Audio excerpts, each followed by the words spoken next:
மருதாணி உங்களில் எத்தனை பேர்த்துக்கு பிடிக்கும்னு சொல்லுங்கள். என்னது ரெட் கோன், இன்ஸ்டன்ட் மெஹந்தி, அந்த ஸ்டென்சில் மெஹந்தி, டிப் மெஹந்தி, என்னென்னமோ இருக்குது மெஹந்தியில். எது வந்தாலும் இந்த மருதாணி அரைச்சி வைக்கிறது ஒரு தனி ஃபீல் தான். அன்றைக்கி வந்து அரைச்சி பாப்பா தம்பி எல்லாத்துக்கும் வச்சு விட்டுக்கிட்டு இருந்தாங்க.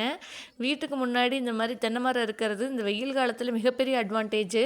காலையில் நேரத்தில் ஃபுல்லாக அதுக்கு தண்ணி பாய்ச்சி விட்டு மதியத்தில் அதுக்கு கீழே கட்டல் போட்டு உட்காந்துக்கிட்டோம்னா அவ்வளோ சூப்பராக இருக்கும். ஏசி கூட தோற்று போயிடும். அந்த மாதிரி அவ்வளோ சில்லாக இருக்குங்க. ஆனாலும் அந்த சில்லி பீட் பண்ணிடுது இப்போ இருக்க வெயிலெலாம். இந்த பக்கம் நாய், இந்த பக்கம் கட்டல் போட்டு நாங்கள் எல்லாம் உட்காந்து அன்றைக்கி அந்த முக்கால்வாசி சம்மர் லீவே எங்களுக்கு அப்படி தான் போச்சு. பைப்பில் மோந்து ஊற்றி குளிக்கிறதெல்லாம் போய் தம்பி இந்த மாதிரி ட்ரம்லேயே இறங்கி குளிக்க ஆரம்பிச்சிட்டேன் ஒரு கட்டத்தில் வெயில் தாங்காமல். அதெல்லாம் முடிச்சுட்டு ஒரு சாயந்தரம் நேரமாக இளநீ குடிக்கலான்ட்டு தென்னை மரத்துலேருந்து பிடுங்கி குடிச்சிட்டு அப்படியே வீட்டுக்கு முன்னாடி கொடுக்கப்புளி மரம் இருந்தது. அதில் கொஞ்சம் ஒரு 2-3 பீஸ் கிடச்சிது. அதையும் பொறிச்சு சாப்பிட்டு பாப்பா தம்பி சைக்கிள் ஓட்டி அந்த பொழுது எங்களுக்கு போயிடுச்சு. உங்களுக்கு சம்மர் லீவெல்லாம் எப்படி போய்கிட்டு இருக்குன்னு கண்டிப்பாக கமெண்ட்ஸில் சொல்லுங்கள். பாய்.